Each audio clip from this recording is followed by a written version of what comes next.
coaching dalam supervisi akademik dengan tujuan pembelajaran khusus yaitu mempraktikkan rangkaian supervisi akademik dalam pembelajaran dengan menggunakan paradigma berpikir coaching dan melakukan koreksi terhadap praktik supervisi akademik tersebut. Saat ini saya dibantu oleh rekan saya yaitu Bapak Budiantoro SPDSD yang bertindak sebagai coaching. Tujuan partisipasi hari ini yaitu pemecahan masalah pembelajaran PKN dalam materi pengamalan sila Pancasila ke-6 tema 6. Mari kita simak percakapan partisipasi kali ini. Waalaikumsalam warahmatullahi wabarakatuh. Tanya-tanya boleh kan mengganggu waktunya? Oh boleh. Kebetulan saya lagi kosong nih Pak ya. Lagi ada jam meeting. Alhamdulillah. Makanya ya. Ya, bisa sedang Pak. Ini saya kan ada masalah ini. Ketika saya ngajar PPKN di Kalimantan semester 2 ini, yaitu tentang pengamalan sila kita jadi PKN, di mana anak-anak saya itu kelihatan kurang bergairah, kurang semangat, terus banyak bengong, kurang fokus gitu. Mungkin ibu bisa bantu atau kasih solusi ke saya. Anak-anak mulai tidak semangat dan mulai bengong ya Pak ya. Saat belajar PPKN kan hal itu pasti berimpaknya ya Pak ya. Nah, menurut Bapak, hal apa yang membuat motivasi mereka ketika Bapak menjelaskan PPKN? Ya, dari pengamatan saya kan memang pelajaran ini kan dari kelas 4, 5, bahkan sampai kelas 6 ini disampaikan terus ya. Mungkin sudah ada rasa bosan dari anak, begitu juga mungkin dari diri sayanya yang kurang kurang aktif membangkitkan bahwa anak bahasa di mana saya lebih banyak memakai metode ceramah gitu. Mungkin dari situ tuh saya ada kebosanan di siswa ya. Gimana ya? Ya, karena materinya ulang dari kelas 4 sampai kelas 6 ya Pak ya. Dan Pak Budi memiliki pemikiran bahwa hal lain yang menyebabkan mereka tidak semangat dan sampai gitu ya Pak ya. Betul. Kemudian Pak Budi juga merasa pembelajaran yang kita tidak menarik. Kenapa Pak Budi ditanyakan seperti itu? Lalu bagaimana proses pembelajarannya sampai Pak? Ya itu, saya lebih banyak menggunakan metode ceramah. Jadi sekian menit dari saya buka, anak-anak sudah mulai ngantuk. Misalnya ada barangkali nih, ada ide, kalau itu bisa bantu, barangkali nanti video-video pembelajaran yang menarik, kemudian ada metode lain yang bisa saya kerjakan gitu Bu, untuk meningkatkan semangat belajar siswa. Ya, baik Pak. Ide Bapak untuk membuat pembelajaran yang menarik melalui konten video atau lagu atau pembelajaran yang berbeda ya Pak ya? Betul. Iya, baik. Saya mungkin menyarankan Bapak sebelumnya pernah mencoba untuk pembelajaran multidiferensiasi? Belum. Ya. Kita masih tinggal 3 bulan, diferensiasi itu ada di Merdeka ya. Iya. Jadi belum tahu banyak, ya tolong Bu, belum satu. Ya, baik. Untuk pembelajaran diferensiasi sih aku paling bulan dulu ya Pak ya. Masih di kelas 12 dan masih bisa melakukan diferensiasi. Nah, saya tertarik nih. Bapak ingin mencoba pembelajaran diferensiasi gitu kan? Mau rencananya nih. Kalau pembelajaran diferensiasi kan harus ada tahapannya nih. Tahap apa yang akan pertama kali Bapak mulai? Ya, mungkin mencari bakat minat anak ya, membedakan antara anak yang satu ini dikelompokkan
ya.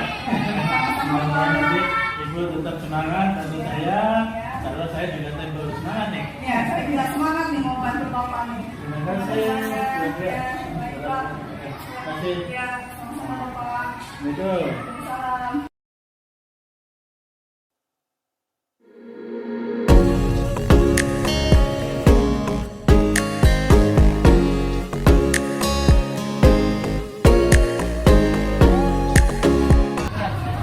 Siap, gerak.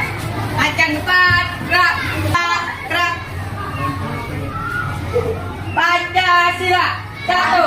Ketuhanan Yang Maha Esa. Warahmatullahi wabarakatuh.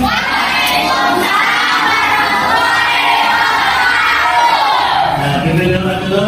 Kita Duduk siap.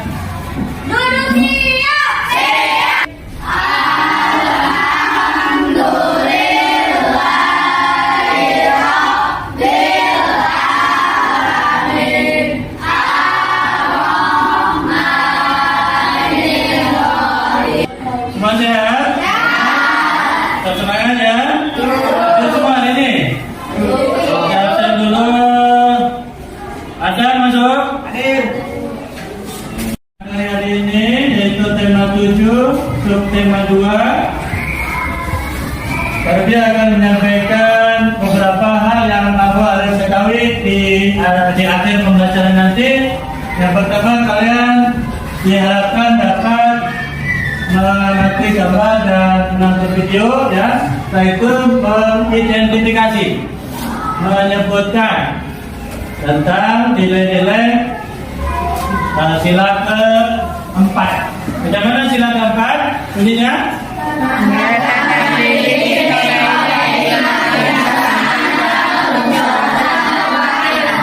Masih ingat lambangnya apa? Apa lambangnya? Kepala. Tujuan kegiatan yang kedua dengan mengetahui nilai sila-sila keempat, kalian bisa mempraktekkan dalam kehidupan sehari-hari, baik di rumah atau di keluarga, di sekolah ataupun di masyarakat. Ya, tentu kamu belum tahu semua isi-isi dari atau nilai-nilai dari sila keempat ini. Nah, untuk lebih semangatnya kita sama-sama menyanyikan lagu apa nih? Dari sampai dengan semangat ya. Pimpin sampai ke depan. Pimpin untuk berdiri.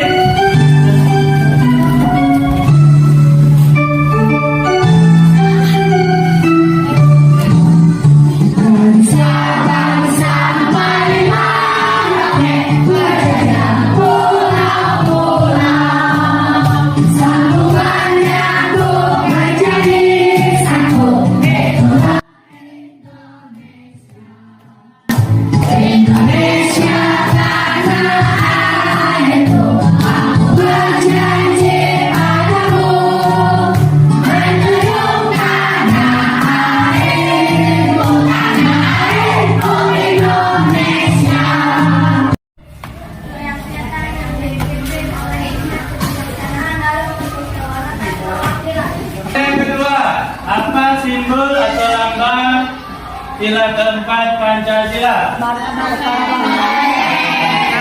Apa makna dari bunyi sila keempat Pancasila? Sudah tahu? Nah, mulai pembelajaran inilah, melalui pembelajaran inilah kita akan tahu, kalian akan tahu jawabannya. Yuk, kita cari jawabannya sama-sama. Sila keempat berbunyi kerakyatan yang dipimpin lewat kebijaksanaan dalam kedaulatan.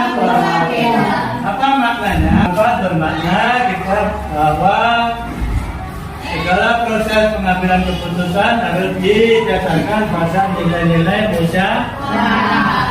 Pengembangan sila keberapa? Di mana? Di rumah atau di keluar? Kegiatan di rumah yang biasa dikerjakan di hari libur. Oke, kalau libur apa ya? Buat apa? libur? Hah? Kelvin? Kegiatan apa? Ya? Belajar? Luar biasa, libur buat belajar. Tepuk tangan untuk Kelvin. Ada kalau libur ngapain? Hah? Tidur? Ya Allah. Sampai sampai tidur. Tidur sekalian? Enggak lah. Hah? Kalau libur ngapain? Cuci piring. Makan sehat. Jadi baik orang tua maupun anak semua mempunyai hak dan kewajiban. Nah kan harus dimusyawarahkan. Jadi jangan sampai nanti tidak sesuai dengan tujuan yang diharapkan. Hormati kedua orang tua. Nah, contohnya apa tuh menghormati kedua orang tua? Julia, contoh menghormati orang tua seperti apa? Kalau kamu mau sekolah itu biasanya apa dulu? Salim, pamit, ya. Menghargai pendapat seluruh anggota maksudnya. Di rumah itu ada adik, ada kakak, ada ibu, ada apa lagi? Nah, walaupun adik ketika berpendapat minimal dia apa ya?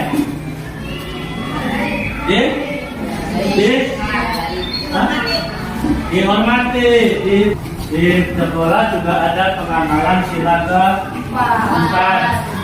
Apa? Coba bacakan yang pertama itu si Aska.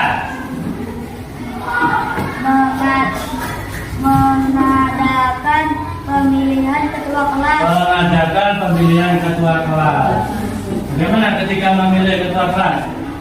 Ada calon 2-3 orang. Jadi kamu dengan cara bagaimana? Nah, yang pertama musyawarah dulu dimusyawarahkan. Bagaimana kalau si A jadi ketua kelas? Setuju? Nah, seperti itu musyawarah. Tapi ketika musyawarah tidak ketemu, kamu harus apa? Hah? Melalui pemilihan voting. Pengamalan yang kedua contohnya menghargai pendapat teman saat berdiskusi. Kita lagi kalian akan berdiskusi, akan mengerjakan tugas bersama-sama, maka harus bekerja sama. Apapun mendapatkan dengarkan terlebih dahulu. Contohnya apa kak? Baca itu.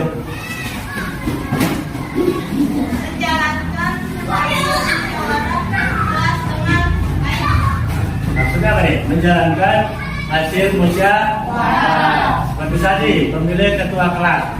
Musyawarah ternyata sudah disepakati Adam sebagai ketua kelas.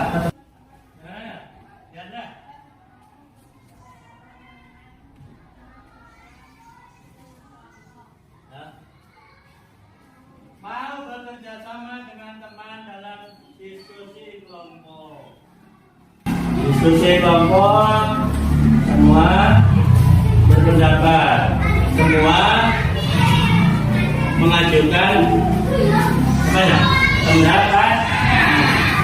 Jadi kalau di sekolah memberi kesempatan kepada teman untuk berpendapat dan atau memimpin.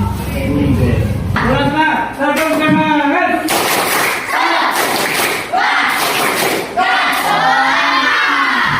Kita lanjut ya. Pengamalan sila keempat Pancasila di mana itu? Di lingkungan masyarakat. Selain anggota keluarga, selain anggota sekolah, kamu juga anggota di lingkunganmu, anggota masyarakat. Kamu bagian dari masyarakat, di RT, di RW, di kelurahan atau desa. Nah, di situ yang pertama adalah musyawarah desa. Ya, kamu di lingkungan misalnya menjadi anggota Karang Taruna karena masih muda-muda ya. Kamu bisa berperan aktif di sana. Apakah mengadakan acara hari besar nasional ataupun hari-hari besar keagamaan. Pernah ada nggak di lingkunganmu? 17-an pernah ada acara di RT? Nah, hari agama, misalnya Maulid Nabi. Biasa kan? Nah, kamu bisa usul di situ, ya. Kamu bisa usul ke Pak RT, ke Bu RT, apa yang akan ditampilkan, apa yang akan dikerjakan. Setelah jaga, oke, kata yang kedua, pemilihan umum. Tapi bisa belajar dari peristiwa yang terjadi di lingkunganmu. Ini kebetulan sebentar lagi tanggal berapa pemilu? 14 Februari. Ketiga contoh berikutnya. Hargai pendapat anggota masyarakat. Menjalankan hasil keputusan bersama dengan memberikan kesempatan kepada anggota musyawarah dalam menyampaikan pendapat. Misalnya, seperti tadi, Pak RT kumpulkan warganya dan mengadakan peringatan atau perayaan Hari Merdeka. Karena tentu banyak banyak pendapat, berbeda-beda pendapat, maka dimusyawarahkan dan semua dikasih kesempatan untuk memilih atau berpendapat. Nah, itulah artinya, maksudnya dari menghargai atau memberikan kesempatan kepada seluruh masyarakat, warga yang ada di lingkungan. Sampai sini ada yang bertanya? Senang nggak belajar hari ini? Oke, coba. Kalau masih semangat, tetap semangat.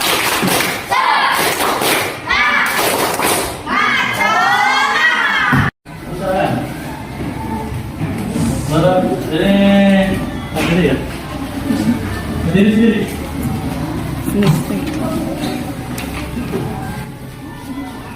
Berdiri dulu. 3 mendatar.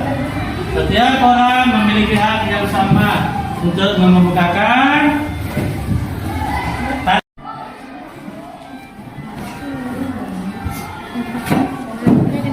Apa nunggu udah enak? Tidak. Setiap orang memiliki hak yang sama untuk mengemukakan. Baik, kalau sudah selesai, coba untuk kelompok 1 perwakilan 1 ke depan. Kelompok 1 untuk pertanyaan mendatar. Tulis. Ya.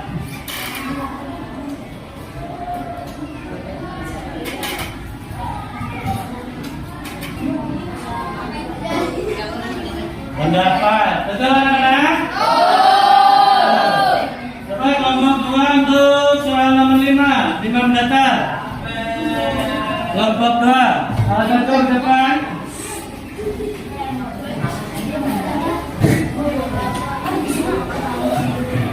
Bagaimana?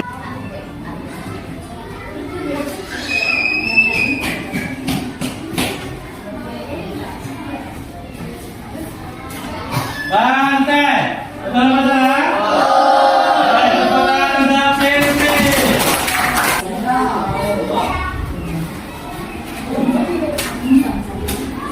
Menempatkan rakyat sebagai pemegang kekuasaan tertinggi.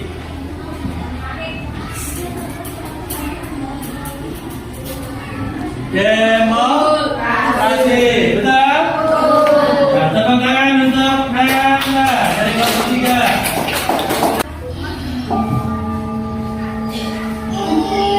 Wah. Tahan nafas sepanjang ini. Ya, mulai.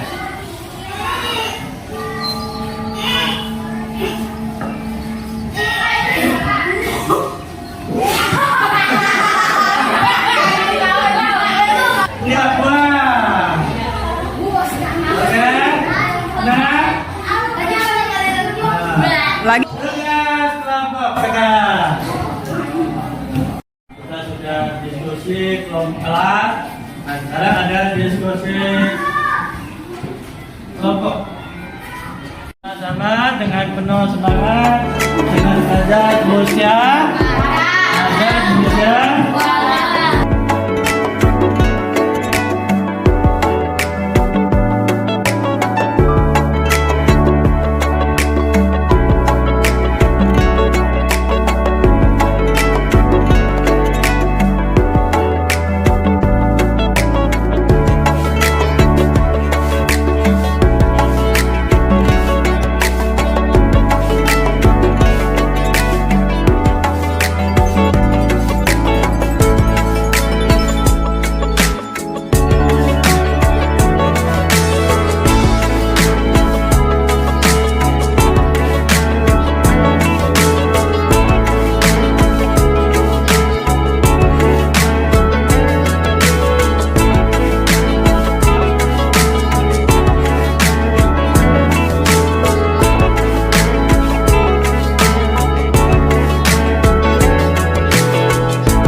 Kelompok, sekarang diskusi kelas. Lihat jawaban kelompok 3. Betul apa salah ya? Sekarang yang satu membacakan, yang lain berdiri di belakangnya. Siapa yang membacakan? Putra. Sekarang yang lain menyimak. Kelompok 3 akan membacakan hasil diskusinya. Coba, lihat silakan.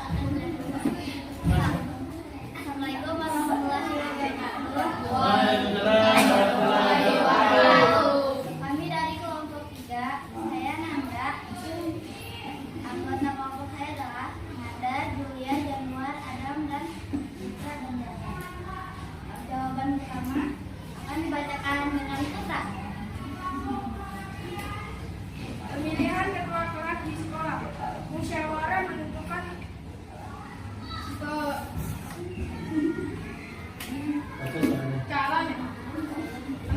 calon ketua kelas, menyiapkan ruang kelas. 3. Pemilihan RT atau RW di lingkungan masyarakat. Bermusyawarah menentukan RT atau RW, menyiapkan TPS. Ada lagi? Dan pertanyaan kedua? Pertanyaan kedua akan dibacakan dengan Jabar. Jabar ya?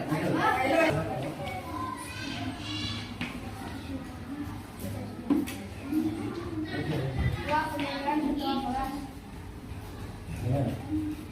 Kegiatan yang dia dapat di Yang dapat dilakukan dengan musyawarah dalam mengerjakan tugas kelompok.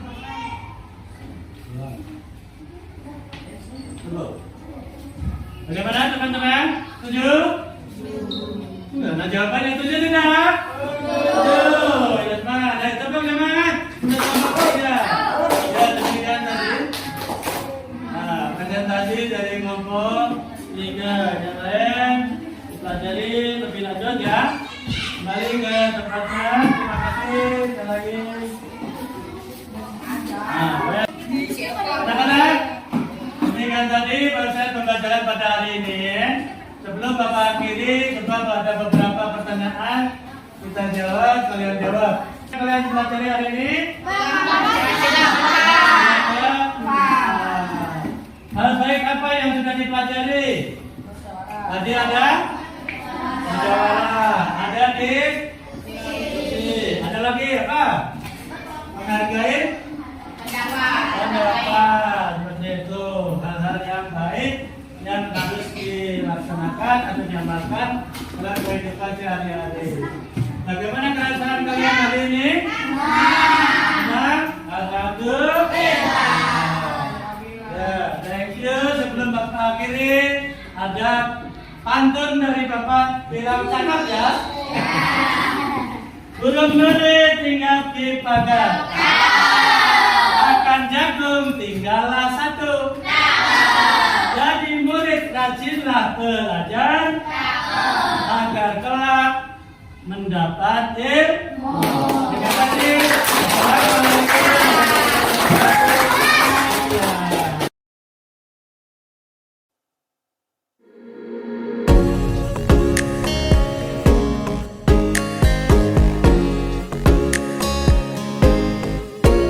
wabarakatuh. Assalamualaikum warahmatullahi wabarakatuh. Berjumpa kembali bersama saya Setia Kartikawati, calon guru penggerak angkatan 9 Kabupaten Tangerang dari SDN Kadu Sempur dalam percakapan pasca observasi. Hari ini saya masih ditemani oleh Bapak Rudiantoro SPDSD sebagai guru yang telah diobservasi pada supervisi akademik. Saya pun ditemani oleh Bapak Dede Triguntoro MPD sebagai pengajar praktik guru penggerak angkatan 9. Bagaimana kabarnya Pak Rudi dan Pak Dede? Baik ya. Baik, di percakapan kali ini saya akan memberikan beberapa pertanyaan kepada Pak Rudi berkaitan dengan proses observasi yang telah dilaksanakan dengan tujuan untuk mengevaluasi sejauh mana proses pembelajaran yang telah Bapak lakukan. Sudah siap Pak Rudi? Iya. Siap ya. Ya, pertanyaan pertama. Bagaimana perasaan Bapak setelah melaksanakan observasi kelas? Ya, begitu Bu ya. Ya, awalnya memang gugup. Ini pengalaman yang baru mungkin bagi saya juga anak-anak, makanya ya grogi gitu. Namun dapat saya atasi dengan baik, insya Allah dibantu oleh Bu Dede, Bu Seti ya, dan teman-teman juga dari kepala sekolah juga support. Alhamdulillah. Semua bisa berjalan. Ya, alhamdulillah juga dengan baik ya Pak ya, bisa diatasi juga gugupnya ya Pak ya. Ya, selanjutnya saya ingin tahu nih area pengembangan yang telah Bapak laksanakan di kelas atau tahapan-tahapan apa yang telah Bapak lakukan di kelas. Untuk area pengembangan pembelajaran saya sudah mengikuti perkembangan yang barangkali ya sekarang ya. Kalau dulu kita menganggap murid itu semua sama, maka hari ini dengan perkembangan, dengan bakat minat yang berbeda-beda, saya coba mengadakan perubahan-perubahan, yaitu mengikuti dan menyesuaikan dengan kebutuhan siswa atau yang dikenal dengan kelas diferensiasi, kita ya. Keaktifan murid kita tingkatkan. Dengan tahapan-tahapannya yang saya lakukan melaksanakan asesmen awal, kemudian kelas inti, kemudian ada asesmen akhir pelajaran. Begitu Bu. Oh iya, intinya. Area pengembangan Bapak yang sudah Bapak laksanakan dalam observasi kelas adalah perubahan cara belajar murid ya Pak ya, melalui pembelajaran berdiferensiasi. Kemudian saya ingin tahu nih, apakah upaya Bapak melakukan area pengembangan sudah berhasil dan adakah hambatan-hambatan yang Bapak temui selama observasi di kelas? Ya, alhamdulillah memang ada sedikit peningkatan juga menurut saya nih. Karena kan beda orang pasti beda penilaian ya. Tapi alhamdulillah yang dialami siswa juga ada terlihat siswa lebih bersemangat, yang tadinya kurang fokus menjadi lebih aktif, lebih fokus gitu. Dan mereka aktif berdiskusi juga. Ya, alhamdulillah gitu. Sudah aktif berdiskusi ya Pak ya. Jadi apa nih dampak positifnya nih untuk kelas Bapak yang tadinya tidak semangat menjadi semangat, atau ada dampak lain yang menurut Bapak ada perubahan lah? Ya, dampak yang terlihat ya itu tadi komunikasi antar siswa terbangun, mulai ada saling bertanya, saling menjawab, kemudian secara nilai ya, ada sedikit juga peningkatan dari KKM-nya itu. Ya, sudah ya, alhamdulillah. Jadi anak lebih semangat ya. Nah, kalau untuk pembelajaran berdiferensiasi kan ini kan Bapak perlu menyusun rencana, ya kan? Ya. Nah, kira-kira kapan apakah Bapak akan terus melaksanakan pembelajaran berdiferensiasi ataukah cukup sampai di sini saja? Ya, tentunya saya juga tidak puas sampai di sini Bu. Dan juga dengan bantuan teman-teman, terutama Bu Seti, mudah-mudahan terus kita bisa berkolaborasi meningkatkan pembelajaran. Ya, kalau mengenai waktu terus kita akan tingkatkan, kita tidak ada tengah waktu, terus belajar kan pembelajaran sepanjang hayat ya. Terus bekerja terus dengan semangat Bu Dede, semangat kerjasama, insya Allah ya kita akan coba Ya, tingkatkan. saling bahu membahu ya Pak ya, kita Ya, membawa perubahan untuk sekolah ini ya Pak ya. Nah, untuk membawa perubahan kan kita perlu yang namanya bantuan orang lain Pak ya. Nggak bisa berdiri sendiri. Ya. Siapa saja nih yang akan Bapak ajak untuk berkolaborasi dalam perubahan pembelajaran ini? Ya, tentu semua pihak ya. Begitu pada di sini pertama dari kepala sekolah, support dari segi sarana prasarananya, komunikasinya, begitu juga ada beberapa teman terutama Bu Septi dalam hal ini sudah mengikuti guru penggerak. Begitu juga dengan teman-teman yang lain, tetap kita tidak bisa bekerja sendiri, itu harus berkolaborasi ya, dari pihak siswanya juga kita ingatkan, dari orang tua supportnya juga. Nah, itu barangkali itu yang kita akan coba terus. Ya. Berkolaborasi dengan teman sekolah itu saya setuju sih Pak dengan Bapak, jadi kita memang harus bekerja sama ya, bahu membahu untuk membawa perubahan bagi sekolah ini. Dalam perubahan itu kan kita membutuhkan banyak waktu dalam membuat program dan perencanaan. Pak Rudi sudah menyusun belum nih programnya, atau berapa lama waktu yang Bapak butuhkan untuk membawa perubahan pembelajaran ini? Sekali lagi kalau berbicara waktu, kita mungkin dalam 1-2 semester ya Bu ya, itu bisa baru kita bisa lihat hasilnya. Jadi kemudian nanti Bu Septi bisa bantu saya utamanya untuk memberikan schedule ya, membuat schedule bagaimana kita sama-sama meningkatkan pembelajaran di kelas. Iya. Udah mau akhir semester juga sih Pak ya. Iya, Jadi kita betul. mungkin Jadi, fokusnya mungkin di semester betul. berikutnya gitu ya. Insya Allah. Ya.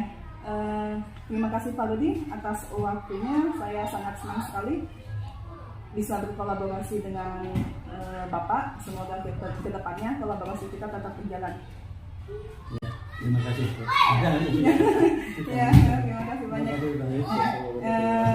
Ya, selanjutnya saya akan memberikan kesempatan kepada Pak Dede sebagai pengajar praktik untuk memberikan umpan balik berkaitan dengan kegiatan seperti siapa demikian. Baik, terima kasih Bu Septi dan terima kasih Bapak juga. Yang sudah kita lakukan merupakan salah satu praktek coaching di mana kegiatan coaching adalah memantik diri untuk menemukan solusi atau apa yang menjadi pertanyaannya. Dan ini yang kita ketahui bahwasanya salah satu yang sudah menjadi solusi yang ditemukan oleh dari rekan sejawat adalah suatu pembelajaran diferensiasi, dan ini merupakan salah satu solusi yang tentunya bisa dilaksanakan karena tidak semua siswa itu merupakan memiliki keminatan yang sama, tetapi memang ditentukan oleh dari diri siswa itu sendiri. Dan praktek coaching ini tentunya bisa juga dilaksanakan atau bisa juga oleh semua guru untuk menemukan solusi dari permasalahan yang dihadapi sendiri. Dan salah satu yang bisa kita lakukan terkait dengan kegiatan coaching ini tentu saja yaitu menemukan solusi atas apa yang dihadapi dari permasalahan itu. Mungkin itu sih Bu Septi. Baik, Bapak, menurut Bapak nih, coaching saya sudah sesuai dengan alur kita atau belum? Coaching yang sudah dilaksanakan tadi sudah sesuai dengan alur kita Bu Septi. Tinggal bagaimana cara Bu Septi menemukan pertanyaan yang tepat sehingga bisa memantik jawaban yang tepat pula dari coaching itu sendiri. Terima kasih banyak atas sarannya Pak Dede, Pak Rudi, terima kasih banyak atas waktunya. Ya, baik, demikian percakapan pasca observasi kami. Saya ucapkan terima kasih kepada Pak Dede dan Pak Rudi. Wassalamualaikum warahmatullahi wabarakatuh. Waalaikumsalam.